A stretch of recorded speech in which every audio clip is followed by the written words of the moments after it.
My name is Brian Watkins, and this is the video tutorial accompanying homework number 2 for the QuickBooks in Accounting 231. We're going to create a retail shop or online commerce business. This time we're going to make it a partnership, and what I'm trying to teach you will largely revolve around inventory issues on this assignment.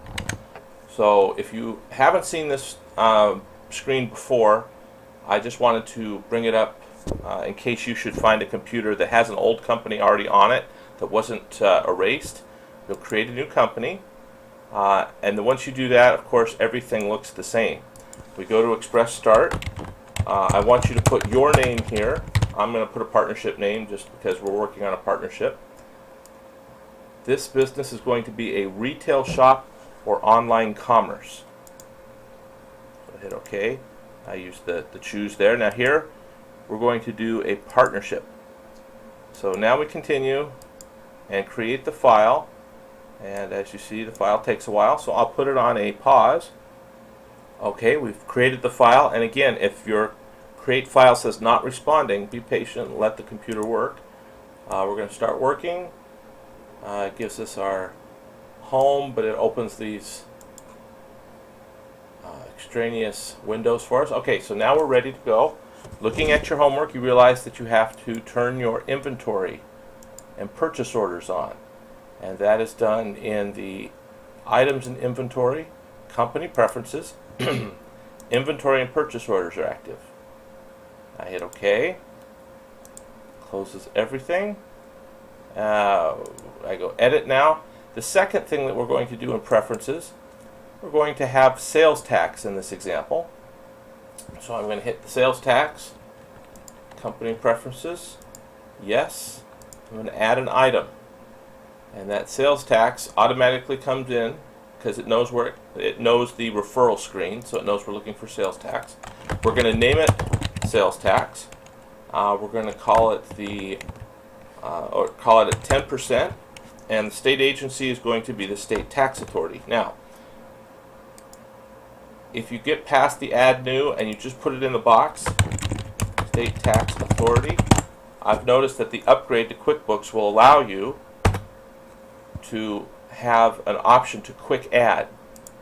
So the old one would let you put it in the box, it wouldn't remember it, and then the next time you needed the information it wouldn't be there. So this new version has apparently picked it up. So you can either hit add new, or you can just put the name in the box. Either way, you get the information in. So I hit OK. I'm going to charge sales tax for everything. Yes. Finally, please get in the practice of turning off the beep. That's done in the general. And let's see, there it is. Beep when recording a transaction. So now we have everything ready. Hit the home button, and let's begin. So we look at the homework and we see here that we're going to be doing something in January. So on January 3rd, 2012, we're going to make a deposit. So record. Yes, we need a bank account. It says the Bank of Laie. So we form that bank account. And we set our date to January 3rd. Very important to get the date. $5,000 of this money comes from you. Okay, so I'm going to add myself. I'm not a vendor, customer, employee. I'm an owner. I'm an other. So I'll put my name, and my account is going to be my partnership. Let's see, partnership 1 equity. I'm partner 1. So it's initial funding, partner 1, and let's see, I'm going to do cash, $5,000. Okay, now my other partner, or actually my partner, aside from me, is an other, and it looks like friend John Walker. So John Walker will be our partner for this exercise. He's partner 2 equity. He's initial funding partner 2, cash 5,000. Okay, let's look it over. You deposit 10,000 to account at the Bank of Laie, 5,000 from you, 5,000 from your partnership or from your partner. So we each have equal interest. Save and close.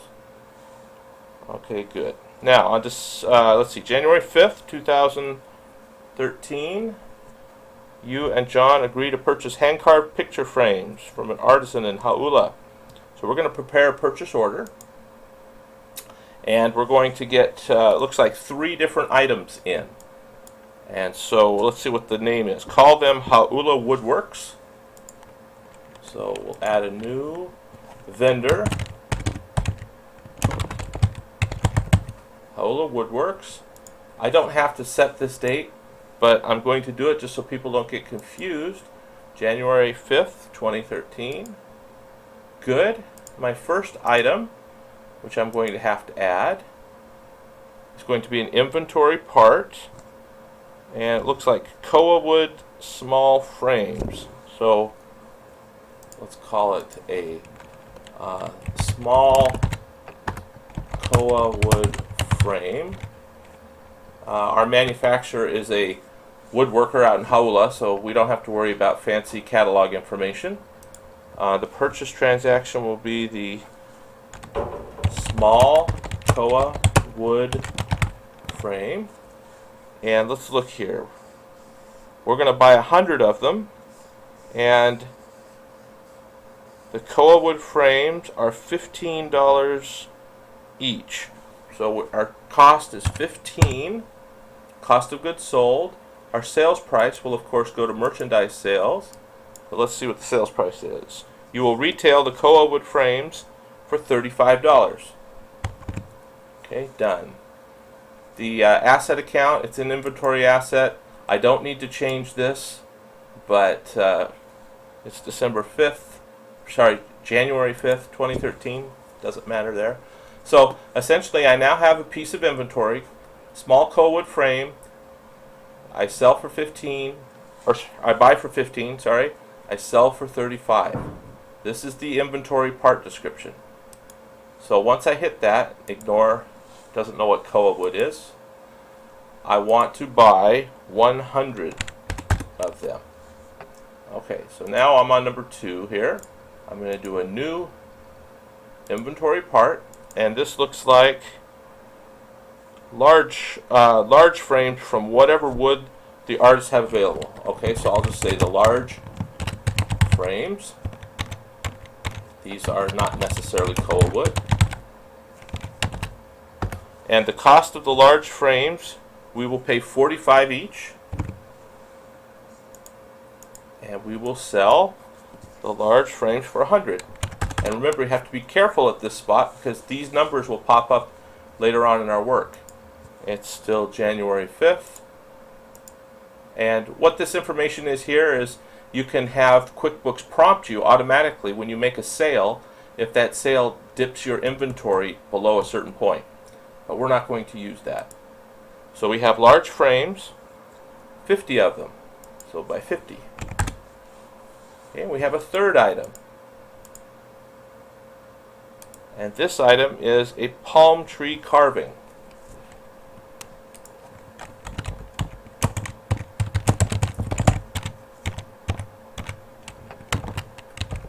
Palm tree carving. The palm tree carving looks like we will pay $25 for it. But this one's different. This one's going to be combined with a clock. And we're going to sell a combined item. So this is just the part. I'm not going to put a sales price on it because we intend to combine it with something. Oh, I still have to do the income, and that's merchandise sales. Okay? We're all right. How many palm trees? We're going to buy 50 palm trees. Okay, so initial inventory from Hauula Woodworks. Let's double check now. Our date is not the 3rd. Our date is the 5th. And small koa wood frame, 100. 50 large and 50 small. Okay. And we're paying 15 for the koa, 45 for the large, 25 for the palm tree carvings. Everything looks good. It's $5,000. Save and close. Again, it doesn't know koa, so I'll say ignore koa. Doesn't know haula, ignore haula. And we're done. All right, on to, let's see, this January 7th. Another purchase order. January 7th. And this vendor is going to be Hong Kong Clockworks.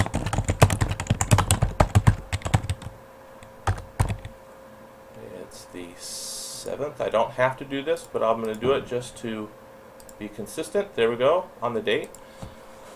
The Hong Kong clock people are going to sell us, it looks like 50 small battery-operated clocks that we're going to put into our palm tree carvings. So we'll say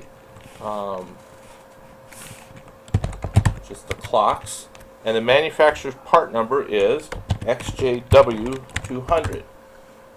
We enter it there so that whenever we automatically do another purchase order, it will link that part number with this item name. So on our purchase transactions, we want an XJW200 clock, but when we sell it, we're just going to call it a clock. But again, this is not one we're going to sell separately. So the clock sells to us for $12.50, comes with its battery, and we have to always set a merchandise sales account. But we're not going to put a sales amount for the clock because we intend to put it together with another piece. So let's go back. It's January 7th, I believe. Okay, so how many of the clocks are we going to buy? 50 small clocks. Okay, and we'll just say clock purchase. So January 7th, 2013. Purchase order number 2, clocks, XJW200, sells for $12.50, comes with battery. Good, all done. Alright, on January 10th, we're going to send a check. So our write checks features down in the banking section, and we're going to turn off the to be printed feature so that we have control of our check number. It's going to be January 10th. Okay, and yes, January 10th. We're going to make this payable to a vendor, which is another business that we do business with, called the Honolulu Art Fair. And we're just buying the right to show up at the fair and have a booth to put our stuff in. So let's see, $250 to cover your costs of renting a booth. Rent expense, $250. And booth rental at art fair. I can put that on here. Booth rental at art fair. Okay, so let's double check. $250, January 10th, renting a booth. Everything is good, and we can save and close. Okay, now we're in February 8th, 2013. We go to Haula and pick up the order from Haula Woodworks. Okay, so let's go to Haula. There's no bill, so we're just going to write them a check for the goods. So let's just receive inventory without a bill so that we have a receipt showing in our records that we went to Haula Woodworks. Open purchase order, yes. And we do that so that we can get the information in without retyping it. So here's all our information. It's now not the 10th, it's the 8th of January. And we're going to give the receipt to our people. We have to write a check though. So let's leave the check off and let's get this straight, because now we have a bill to enter against our inventory, and you'll see why this is going to be important here. So we'll save and close our item receipt. Now we're entering a bill, Haula Woodworks. Okay, here's the item receipt which corresponds to our bill, and we'll use the item receipt date for the bill date. Okay, now it brought it in as a bill. So on receive inventory, you can either receive it with a bill or without a bill. If you receive without a bill, you make a receipt, and then you come and you create a bill.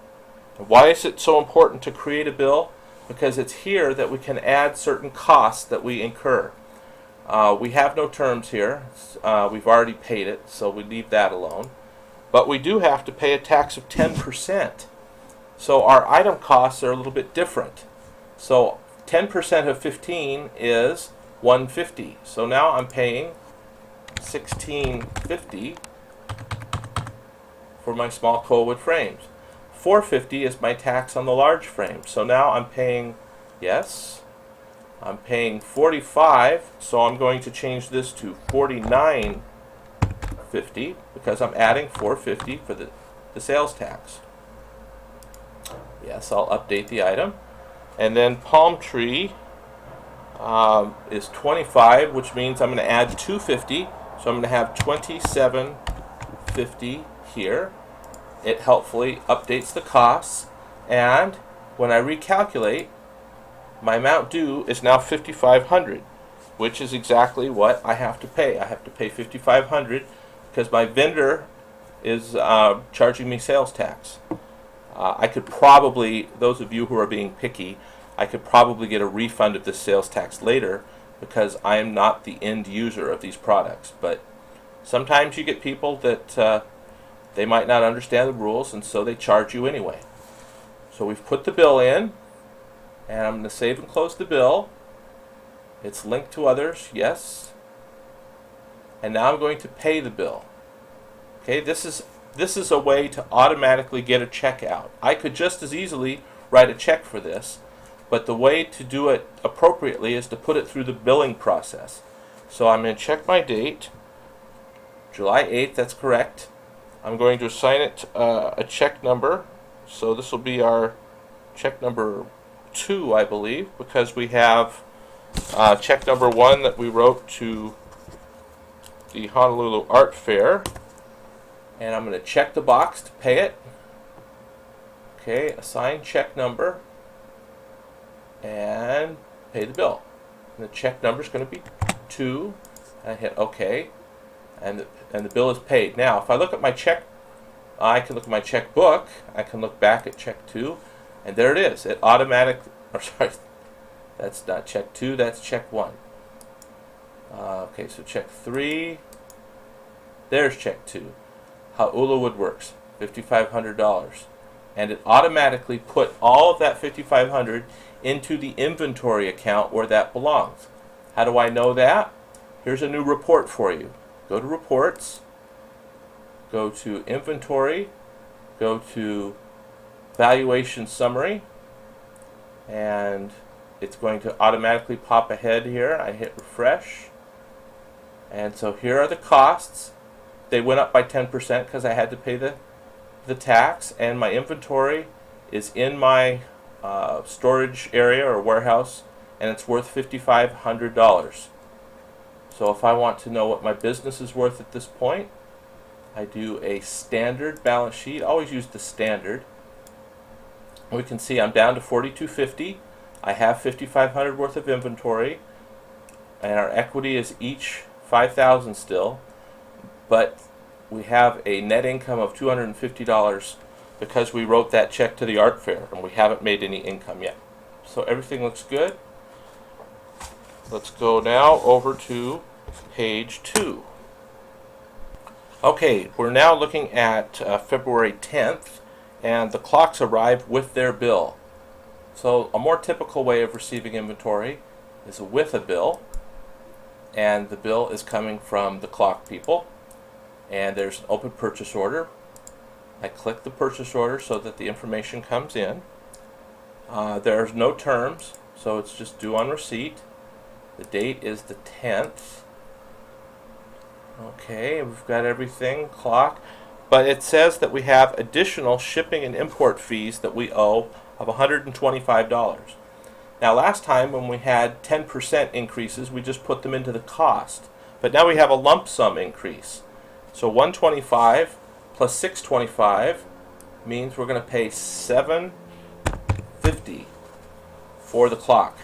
So when I recalculate, I've got to pay them a bill of $7.50, which is the $125 import fee plus the $12.50 times 50.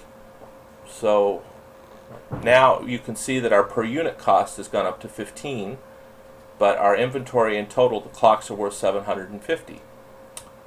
So I arrive with the bill. It doesn't say to pay the bill, I just have the bill. So I'll say bill for clocks, and it's going to helpfully remind me that I have to pay the have to pay the bill. I could set that date for a week or two, but we're not going to do that on this one. We're just going to practice remembering how to add costs to your inventory. That's the purpose of this homework, to teach you that the inventory has to have all of the direct costs associated with it in its value. Okay, so no matter what it costs to get that inventory there, if I can attribute the cost directly to the inventory, then I have to make sure my inventory is valued appropriately, so that when I sell it, I'm expensing all of my cost of goods sold. Okay, so save and close the bill. I've changed the terms. Sure, I can have that apply next time. Alright, now we're at February 12th, and we're going to write a check to Rebecca Walker for her time and labor putting the clocks into the palm tree carvings. Now, this is where we're going to define a new kind of inventory. And the inventory activities is where this starts, and access key inventory tasks. We're going to build assemblies. We're going to take inventory parts and we're going to build something out of them. So here's the build assembly page. It knew exactly what we want. We're going to have the inventory assembly. Let's see, add new item, inventory assembly, and it's going to be called a palm tree clock. And I'm going to do the cost later. This is the palm tree clock. It has no cost of its own. The components that we're going to put into it are one palm tree and one clock. We're going to put them together and we're going to sell them for, it says up in the second entry, the palm tree carvings will be combined with a clock movement and sold for $75. 75, my income account is merchandise sales. And now we do the bill of materials. The bill of materials shows us what goes into each clock. Not all the clocks, each clock. So each clock has one clock in it. And each, let's see, it has one palm tree carving. Okay, the clock has a cost of $12.50, and it should have a cost of $15. So something's up here. The total bill of materials cost. So I guess it can't hurt to practice this. I'll cancel it, and let's find out what's going on with our palm tree clock. So we received it with a bill. So let's look here, and there's the $15. So for some reason it hadn't updated. So let's recalculate. This might be a date problem. Let's go forward in reports to inventory, valuation detail, as of the date. Let's just do all dates here. Inventory can be tricky that way. So the clock is showing at an average cost of $15. Interesting. Okay. So no, we're not going to save that. We're going to go back to build assemblies. I'm going to add the palm tree clock again. We're going to leave cost blank because the costs are coming from the individual items. And the sales price will be $75. The income account is sales, and the bill of materials, so each one will have one clock and 1 palm tree carving. Okay, and so that tells us the bill of materials cost is 40, and we will say okay, and we're going to build 50 of them. And it automatically says that the maximum number we can build is 50 because it knows we need 1 for each. And so this is the assembly of palm tree clocks. And so the date here is now, oh, that's the problem. Okay, the date is February, and it's February 12th. That should make the difference. Okay, so we hit build and close. Done. So now if we go back to our inventory, build assembly. Okay, that was the problem. Sorry about that. So let's go back to our bill, and we're going to hit our bills. Where are the bills? Previous. Okay, how did I get to this? You can get to it 2 ways. I can either go to the receive inventory or I can go to enter bills, but what I'm looking for was that last bill I did where I merrily went along and used the wrong date. So I'm going to go here and I'm going to say it was February 10th and it wasn't January 10th. Okay, I'm making my own mistake here. Always check your dates. So we'll recalculate. There's our 15. Save and close. Yes, it's linked to others. So let's make absolutely sure everything is fine now. Go to reports, inventory, valuation detail. There are no clocks on hand. Good. There are 50 palm tree. That's, oh, okay. Again, we've got to go. We're tenths. Receive inventory with the bill. We received it on February. Okay.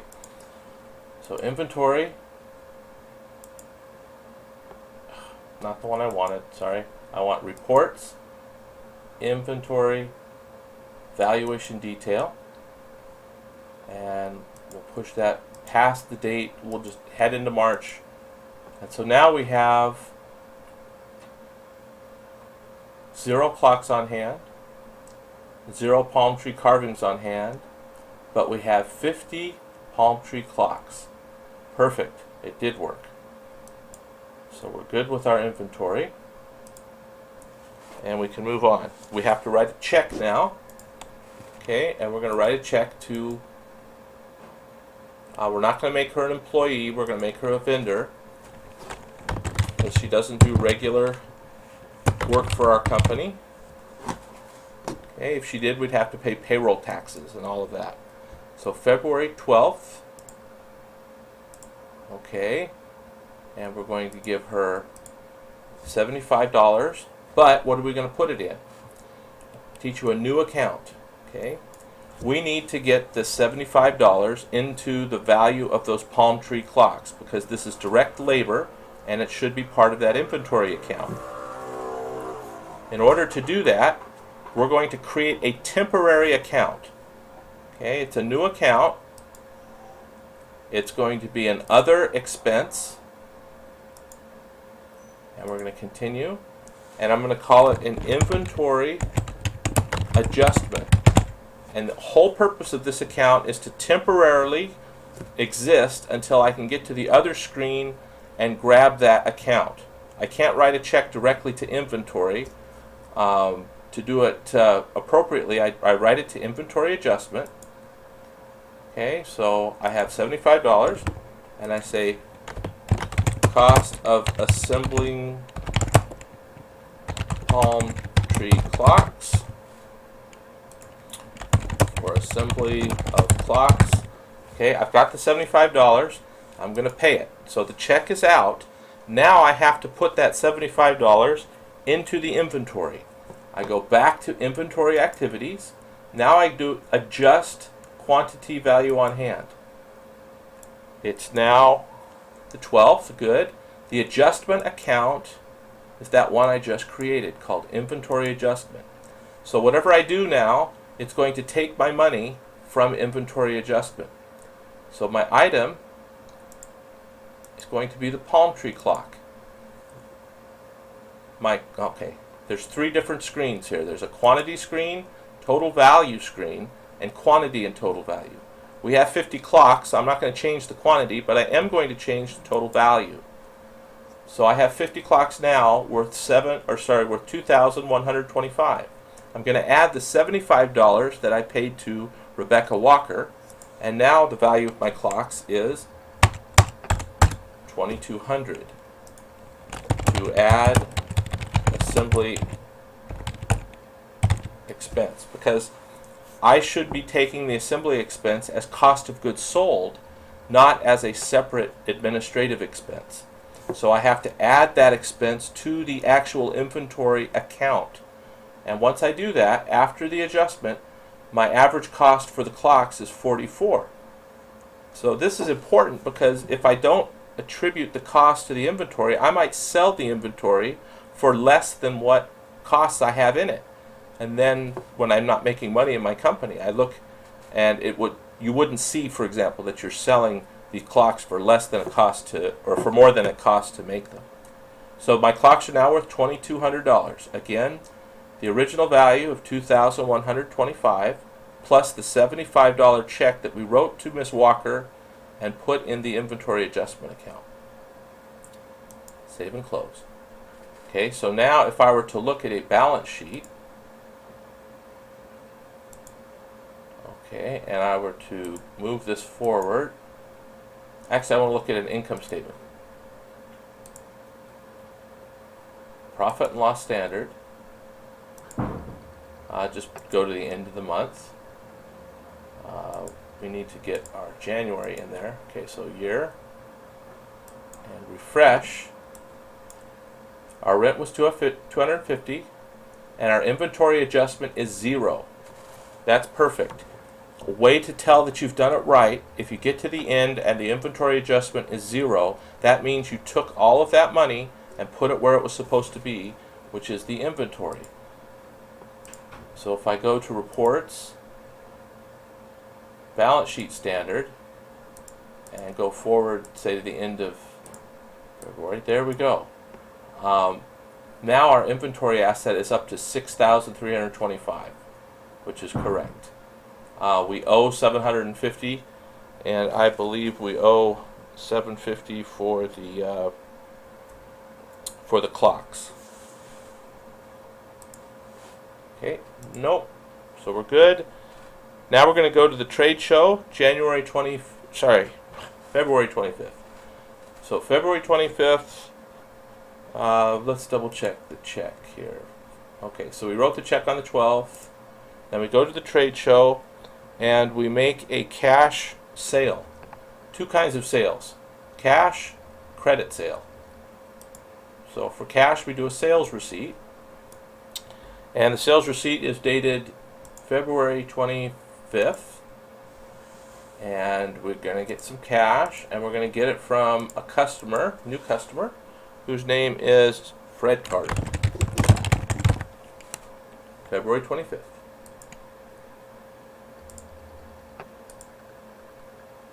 Okay, and Fred is going to buy 5 of the small koa wood frames. Okay. And you'll note that the sales tax has been computed and added to the sale. Cash sale to Fred Carter. And let's double check the date. Good. It says doesn't like that koa, so let's add that. Be sure to deposit the cash into the bank. Here's deposits. Here's the undeposited funds. I check the box. And Fred Carter, $192.50. And 25th of February, save and close. Second, you sell 10 of the palm tree clocks to Haleiwa Art Shop on account. Okay, if it's on account, we create an invoice. We name the customer. Where is it? Art Shop. The date is February 25th. Done. Okay, and this is going to be an invoice, so we can put terms on it, and it says payment due in 30 days, so net 30. We're going to sell 10 of the palm tree clocks. So their sales tax is 75. Sale of clocks, $75. Ship on 225. Everything looks good. Save and close. We'll have it. Remember that billing is net 30. All right, February 26th. Hilo Hatties decides your stuff is good. They buy everything you have left. Well, now that's the big reward. But the question is, what do we have left? So we go to our reports, we go to inventory, and we get a valuation detail. And we want it as of February 25th. So it looks like we have 95 Cowood frames. Write this down. Okay, so we have 95 left on hand. And our palm tree clock, we have sold 10. It looks like we have 40 palm tree clocks. And large frames, we've still got 50. We haven't sold any of those. So 50 large frames. So having the information I need, I now go over to create invoices. Oh, they're going to give us a check. Okay. We're satisfied their check's not going to bounce, so we're going to create a sales receipt on the 26th February to Hilo Hattie. 26th of February. Okay, and now we're going to have a few items here. So let's bring this down. Did you see how I couldn't fit the third one in there? But if I pull this down, or you could always use the up and down arrows here. So the first thing we're going to sell are all the Cowood frames we have left. 95. The second thing we're going to sell is going to be the palm tree clocks. We're going to have 40 of them. The third thing we're going to sell are all our large frames, of which we have 50. And we're going to take check number, what was it here? 200. Check number 234. Actually, very imaginative. That's not the sale number. Sorry, that's the sale number. We're on check number 234. Payment by check. And we're going to deliver immediately, and we're going to say, wow, pleasure working with you. Because if I close this, we can see that we just made a sale of, come on, pull this out here, $12,457.50. So that looks pretty good to me. Save and close. And let's get that check into our account. So the check is now in the account. And let's make sure that our inventory, so if we go up to, we can do this two ways. We can check our inventory. We can do a valuation summary as of the end of February and see that it's 0.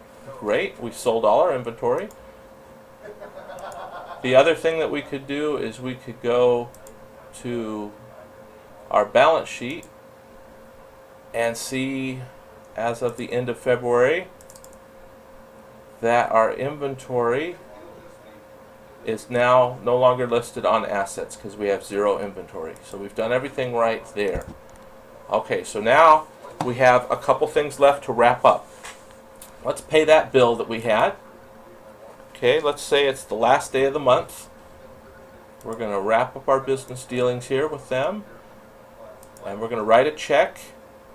We'll assign check number, and I believe that we are on check number, let's see, 2, 3, 4, I think we're on check number 5. So we'll pay the bill, check number 5,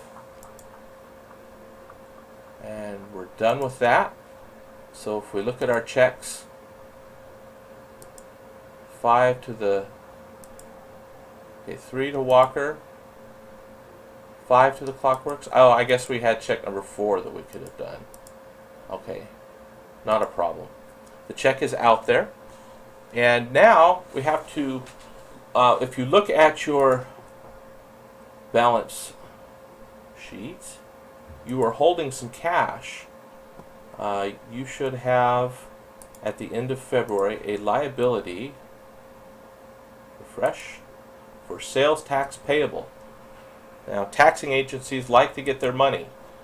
So let's pay our sales tax. We go to vendors, and there's sales tax. It's up on the vendors screen, and we're going to pay the sales tax.